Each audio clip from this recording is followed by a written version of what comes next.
Սիրոտոներից մինչև մարտիրթը։ Գիծյանը համակարգում ստացեք լրացուցիչ 8% զեղչ սալիկների ամբողջ տեսականու համար։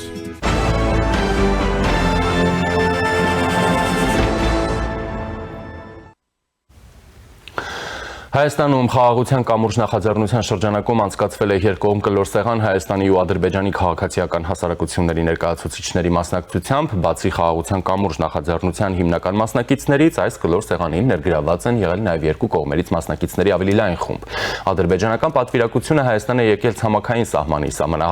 սահմանազատված ու սահմանագծված հատվածով, անցնելով բոլոր համապատասխան ընթացակարգերը։ Սա կարևոր գործնական քայլ է հանդիսանում երկու երկրների միջև վստահության ամրապնդման ուղղությամբ։ Քննարկումների ընթացքում հայկական ու ադրբեջանական քաղաքացիական հասարակությունների ներկայացուցիչները անդրադառնում են օգոստոսի 8-ին Վաշինգտոնյան գագաթնաժողովում հաստատված խաղաղության օրակարգից բխող գործընթացներին։ Առանձին նիստեր են անցկացվել ձևավորվող տարածաշրջանային անվտանգության ճարտարապետության, խաղաղության օգուտների, երկու հասարակությունների միջև հարաբերությունների հաստատման հանրային ընկալումների, տնտեսական համագործակցության հեռանկարների, ինչպես նաև փոխըմբռնման եւ վստահության ամրապնդման գործում քաղաքացիական հասարակության դերի վրա։ Հայ եւ ադրբեջանցի պատվիրակները հանդես են եկել ասուլիսով։ Խաղաղության կամուրջ նախաձեռնության ադրբեջանական կողմի համակարգող Հարավային Կովկասի հետազոտական կենտրոնի տնօրեն Ֆարհադ Մամեդովը անդրադարձել է խաղաղության գործընթացի եւ Թրամփի ուղի ծրագրերի վերաբերյալ ադրբեջանական տրամադրություններին։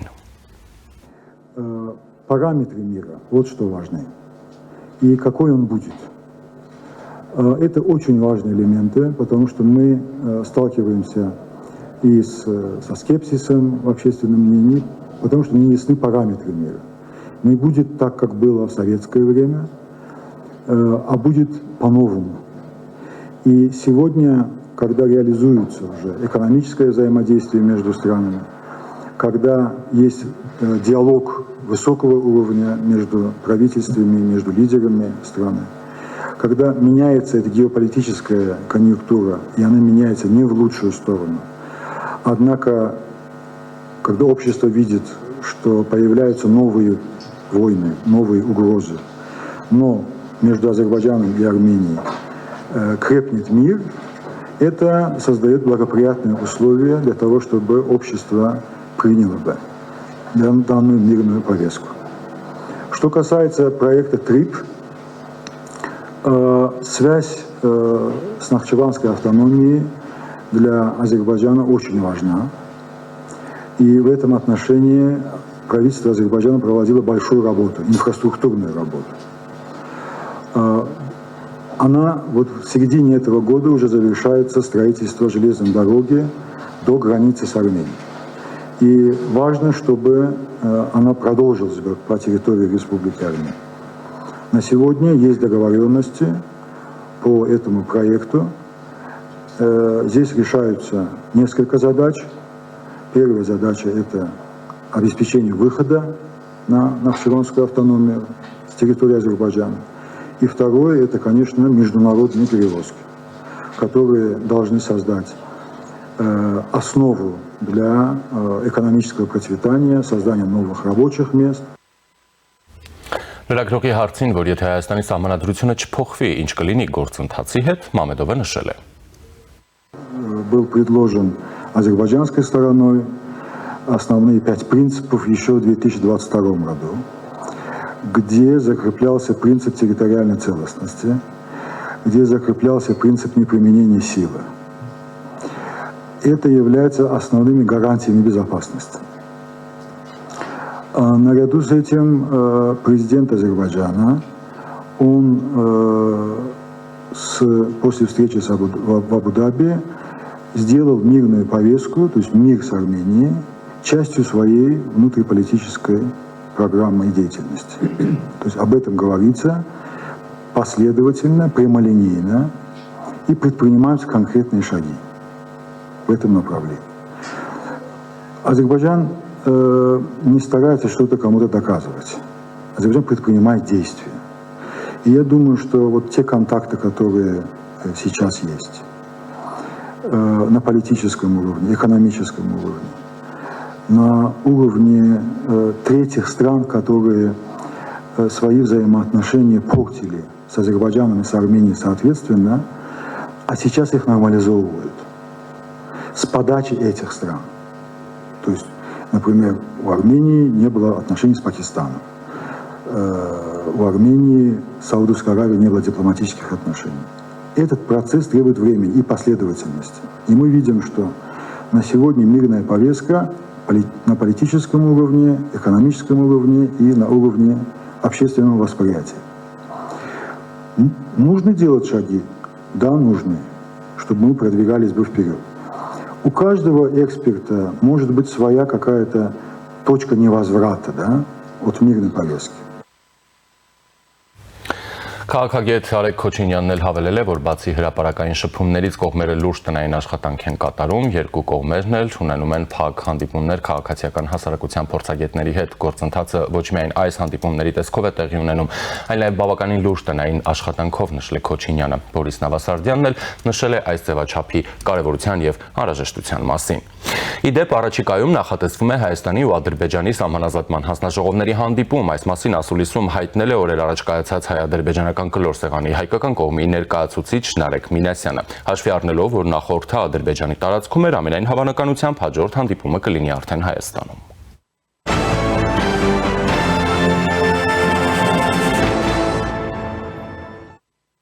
Մյունխենում բաց միջանցքների քաղաքականություն, տրանսկասպիան համագործակցության խորացում թեմայով պանելային բանավեճի ժամանակ Ադրբեջանի նախագահ Իլհամ Ալիևը խոսել է Հայաստան-Ադրբեջան հարաբերություններից։ Մեր սահմաններին խաղաղություն է հաստատվում, ստեղծվել է միանգամայն նոր իրավիճակ, չկան փոխհրաձգություններ, ոչ ոք չի վիրավորվում, ոչ ոք չի զոհվում, նշել է նա։ Ալիևը ասել է, որ Ադրբեջանը արդեն սկսել է համագործակցությունը Հայաստանի հետ։ Մենք վերացրել ենք Ադրբեջանի տարածքով բոլոր բեռնափոխադրումների սահմանափակումները, մենք նաև շնորհակալ ենք մեր վրացի բարեկամներին այն բանի համար, որ նրանք բավական կարևոր տարանցման հնարավորություններ են ստեղծում, նշել է Ադրբեջանի նախագահը։ Նրա խոսքով տարածաշրջանային տրանսպորտային հանգույց դառնալու համար Ադրբեջանը պետք է լավ հարաբերություններ ունենա հարևանների հետ։ Ալիևը նշել է, որ խաղաղության հաստատումից հետո միջանցքը Ադրբեջանով Հայաստան եւ այնուհետեւ Եվրոպա մեծ պոտենցիալ է ձեռք բերել։ Իսկ France 24-ին տված հարցազրույցում Ադրբեջանի նախագահն ասել է, որ իր կարծիքով շուտով Հայաստանի եւ Ադրբեջանի միջև հարաբերությունների լիակատար կարգավորում ու լիակատար խաղաղություն կհաստատվի։ Իլհամ Ալիևի խոսքով օգոստոսի 8-ին Սպիտակ տանը Երևանի ու Բաքվի միջև ձեռք բերված պատմական համաձայնությունը նշանակում է,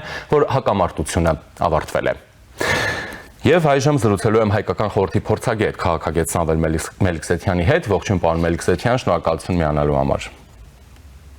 Շնորհակալություն հրավերի համար։ Եվ այսպես, պարոն Մելիքսեթյան, նախ կխնդրեմ, որպեսզի դուք կիսվեք ձեր դիտարկումներով եւ այս շփումների խաղաղության կամրջի մասին է նաեւ խոսքը, հա,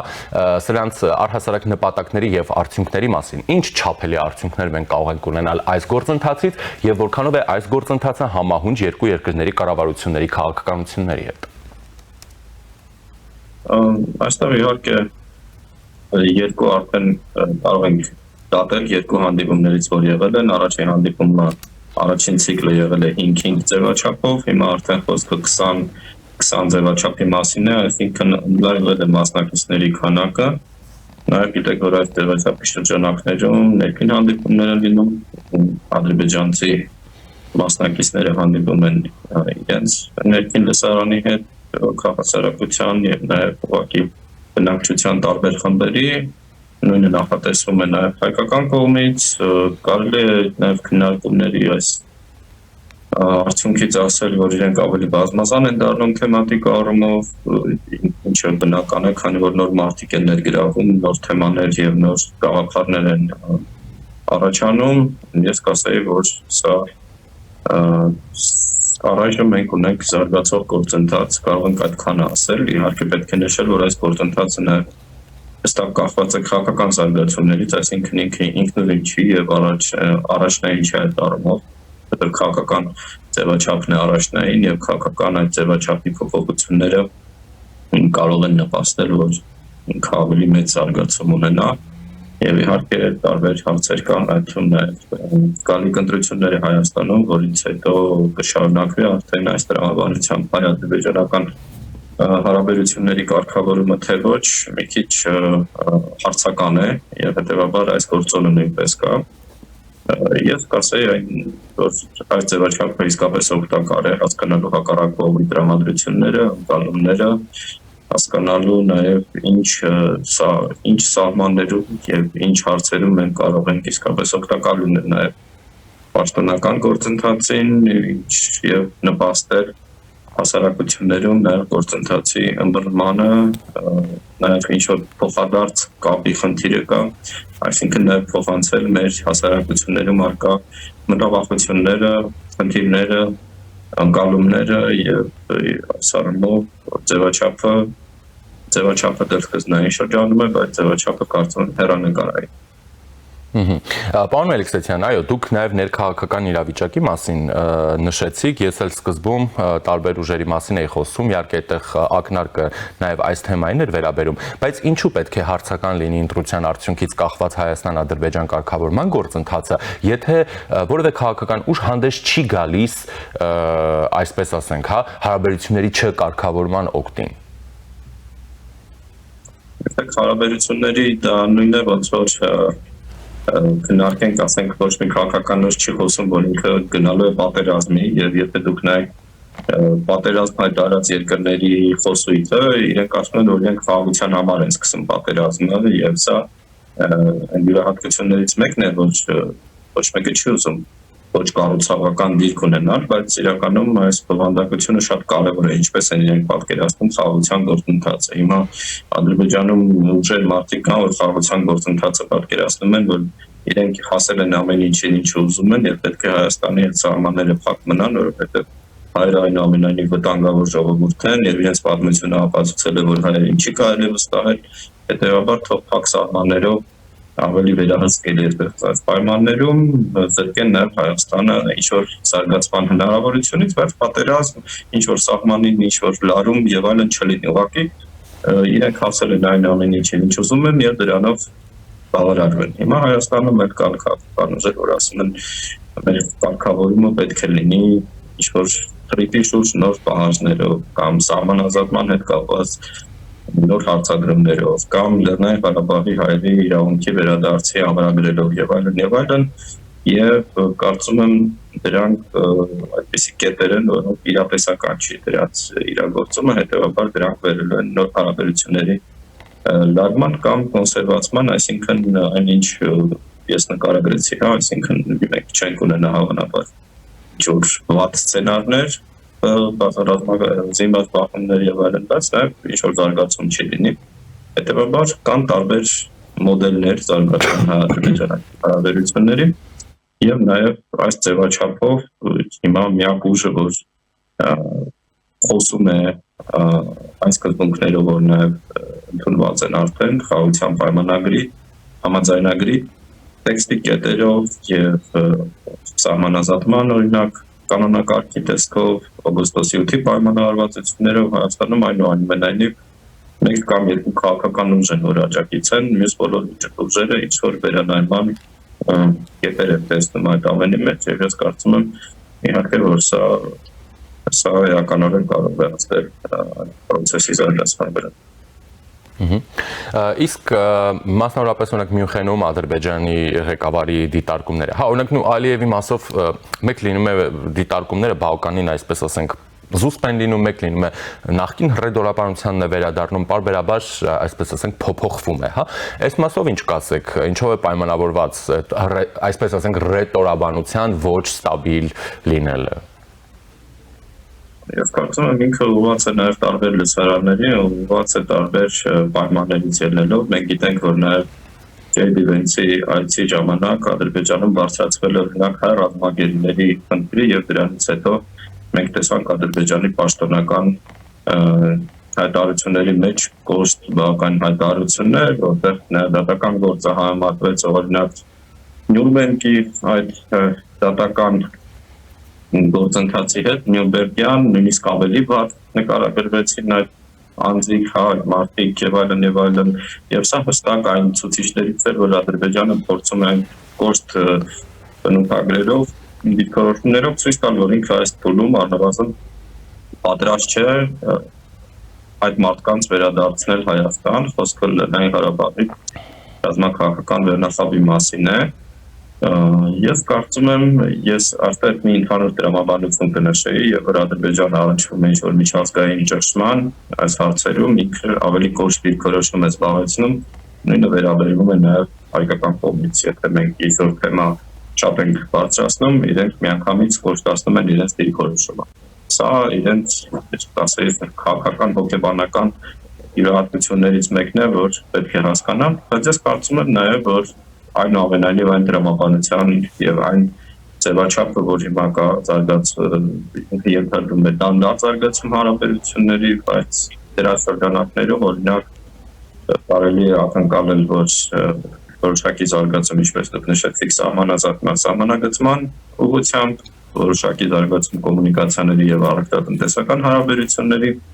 եւ ես կարծում եմ, որ ընտրություններից հետո այս գործընթացը ավելի արագ կգնա, ու գործնական փուլում է նաեւ ուղիղ Ադրբեջանում ուղիղ կապը, ավտոմոբիլային, ապակայում նաեւ երկաթուղային, գուցե իհարկե այստեղ ադրբեջանային դիրքորոշումը կապված է նաեւ թրիփի իրագործման տեմպերից, եթե հայկական կողմը ես ուղղակի անկալումն եմ փոխանցում եւ կարծում եմ ինքը բավականին համապատասխանում է հակառակ կողմի անկալմանը, այն որ եթե մենք այստեղ ինչ-որ արդյունք ենք ցույց տալի թրիփի հետ կապված, իրենք մեզ ինչ-որ արդյունք են ցույց տալի կոմունիկացիաների բացման հետ կապված կամ այդ ուղղության զարգացման այլ հատվածներում սա։ Իսկ սահմանազատման հանձնաժողովների հանդիպումներից, եթե դուք իհարկե տեղեկություններ ունեք, կոնկրետ առարկայական արդյունքներ եք սպասում հանդիպումից, թե էլի զուտ տեխնիկական հարցերի քննարկումներ են լինելու։ Գիտեք, ես իմ մոտեցումը էլի կասեմ, ես համարում եմ, որ առաջինը այդ հանձնաժողովները արդեն վաղուց հիմնական առաջարկները եւ սկզբունքները ձևավորել են եւ հասկանալ են ինչ տեսք է ունենալու հայ-ադրբեջանական սահմանի սահմանազատումը եւ սահմանանշումը, ու նաեւ կարծում եմ, որ այն հայտարարությունները, որ արվել են դեռ 2025 թվականի հունվարից, ուշացած է գործընթացը։ Հիմա առաջնային խնդիրներից մեկը օրինակ երախտադարակ հատվածում սահմանազատման խնդիրն է, քանի որ գիտեք արդեն հայկական կողմը հայտարարել է, որ պետք է վերականգնվի երախտադարակ երկաթուղին, գիտենք, որ նաեւ հայ-ադրբեջանական ընդհանուր հանձնաժողովի այցը եղավ Սադարակից երազ եւ գնահատելու երկաթուղու վիճակը եւ կարծում եմ, եթե մենք այդտեղ վերականգնել ենք երկաթուղին, շատ կարեւոր է որտեղ է ավարտվում այդ երկաթուղին Հայաստանի տարածքում, որովհետեւ մենք չենք կարող ասենք մի քանի 100 մետր առաջ գնալ վերականգնել նաեւ իրենց տարածքում, հետո պարզվի, որ դա սահմանազատումից հետո հասնում է Ադրբեջանին, առավել եւս որ հիմա այնտեղ կան դիրքեր, այսինքն այնտեղ կա պաշտպանական գիծ հողային հողաթումբ, որը բաժանում է երկու երկրները եւ նախին կոմունիկացիաները այդ հատվածում քանդված են, այսինքն պետք է դա բացվի, պետք է այդտեղ աշխատանքներ կատարվեն ինժեներական, տեխնիկական եւ հետեւաբար մենք մոտ ամիսներին պետք է հստակ իմանանք որտեղ է ավարտվում Հայաստանը եւ որտեղ է սկսում Ադրբեջանը, ու այդ հատվածում պետք է լինի սահմանազատում։ Նույնը գիտեք վարչապետը նշեց նաեւ այդ դրամաբանությունը կիրառելի է բոլոր կոմունիկացիաների դեպքում, այսինքն նաև թրիփի պարագայում այն կարևոր որ լինի արդեն գործնական առաջ խաղացում այս հարցում կարևոր է որ լինի գազատարարերի եւ այլ կոմունիկացիաների, որոնք պետք է կառուցվեն Իջևան հատվածում են կարևոր լուծումներ, թեև այնտեղ կան բարդություններ կապված օրինակ գյուղերի կապերի հետ, որովհետեւ կան ադրբեջանական գյուղեր, որոնք հիմա կապնվում են Ադրբեջանի հետ Հայաստանից գրաված տարածքներով կամ երկաթուղին եւ ավտոմոբիլային ճանապարհը անցնում են, որ հիմա օգտագործում է հայկական կողմը Սոկուլու Բարտոդարլու անկլավի տարածքով, որը Հայաստանի վերահսկողության տակ է, նույնը այդ Գյուղազի շրջանի եռանկյունները, ոսկեպար մազամ ջողաս հատվածներում, այսինքն կան խնդիրներ, որոնք կարելի է լուծել եւ կարծում եմ առաջինը իհարկե կոմունիկացիաներն են եւ երավ Սադարակ հատվածը։ Շնորհակալ եմ պարոն Մելիքսեթյան։ Ես նույնպես շնորհակալ։ Զրուցակիցս հայկական խորհրդի փորձագետ, քաղաքագետ Սամվել Մելիքսեթյանն էր։